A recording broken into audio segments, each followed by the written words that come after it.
भी है। और तुम्हारे गिरदो नवाह के बाज देहाती भी मुनाफिक हैं और बाज मदीने वाले भी निफाक पर अड़े हुए हैं।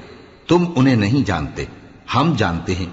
हम उनको दोहरा अजाब देंगे, फिर वो बड़े अजाब की तरफ लौटाए जाएंगे। और कुछ दूसरे लोग हैं कि अपने गुनाहों का साफ इकरार करते हैं। उन्होंने अच्छे और बुरे अमाल को मिला जुला दिया था। करीब है कि अल्लाह उन पर मेहरबानी से तवज्जो फरमाए। बेशक अल्लाह बख्शने वाला है, मेहरबान है। उनके माल में से ज़कात कबूल कर लो कि उससे तुम उनको जाहिर में भी पाक और बातिन में भी पाकीज़ा करते हो।